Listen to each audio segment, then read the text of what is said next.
আমি একজন সুপারিশপ্রাপ্ত শিক্ষক। আমার বোন মরে যাবে, আমি আন্দোলনের কেউ না। আমাকে টেনে হিসেবে নিয়ে দেওয়া হচ্ছে। আমাদের অধিকার আদায়ের জন্য আসি আমরা।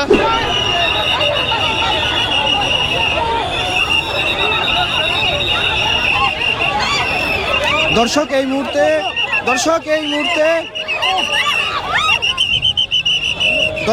মুহূর্তে আমরা দেখতে পাচ্ছি যে শাহবাগের শিক্ষকদের যে কর্মসূচিগুলো চলতেছিল সেই মুহূর্তে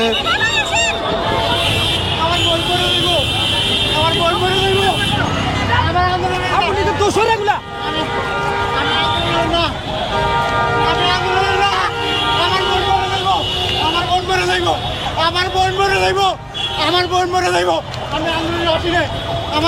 যাইব, আমি আন্দোলনের কেউ না। আপনি এখানে আসছেন কেন? আমার বোনের কেউ না, আপনি এখানে আসছেন কেন? আপনি কেন আসছেন এখানে? আমার কেন আসছেন আপনি? না না না আপনি শুনেন, এখানে তো আসছেন। আমার বোন শিক্ষক, আমার বোন শিকারী, আমার বোন শিক্ষক না, আমার বোনের সাথে আইছি, আমার বোনের দাবি নিয়েছি। আপনার বোনের আমি অনেক পিছিয়ে কারণ হয়েছি। আপনার কিসের দাবি? আমার কোনো দাবি না, আমার বোন, আপনি কেন আসছেন এখানে? আমার বোনের সাথে আইছি। আপনার বোন তো শিক্ষক, আপনার বোন আসবে, আপনার বোন হচ্ছে এখানে ভুক্তভোগী, আপনি তো আর ভুক্তভোগী নয়। আপনি কি আপনার পরিচয় বলেন? আপনার পরিচয় বলেন, আপনি কি? ভাই আমি একজন সুপারিশপ্রাপ্ত শিক্ষক। আমরা গত 8 দিন ধরে এখানে আন্দোলন করতেছিলাম। ভাই আপনার আমাদের অধিকার আদায়ের জন্য আসি আমরা, এইভাবে অত্যাচারের শিকার হইতেছি। আমার হিজাব টেনে খুলে ফেলতেছে, এটা পুলিশের আচরণ। একজন মেয়ে মানুষের হিজাব টেনে খুলে ফেলে, এটা কোন পুলিশের আচরণ? একজন মেয়ে মানুষের হিজাব টেনে খুলে ফেলে কে?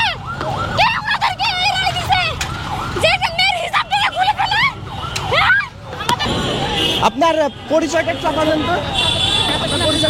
আমি তৃতীয় ধাপে সুপারিশপ্রাপ্ত একজন শিক্ষিকা, নারায়ণগঞ্জ কাজী সুমাইয়া।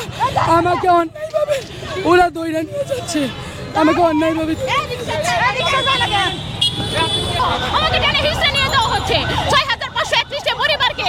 সেই বর্তমান সরকার নিয়োগ দিয়ে আমাদেরকে সুপারিশপ্রাপ্ত করেছিল। এই সুপারিশপ্রাপ্ত 6531 জনের আমি একজন। আমি পাবলিক ভার্সিটিকে গ্র্যাজুয়েশন কমপ্লিট করে প্রাইমারি ক্লাসে চেয়েছিলাম, কিন্তু এই আমাদের পক্ষে ন্যায্য দাবির জন্য রাস্তায় নেমেছি। আমরা ওনাদের কিছু করেছি দেখছেন, ওনাদের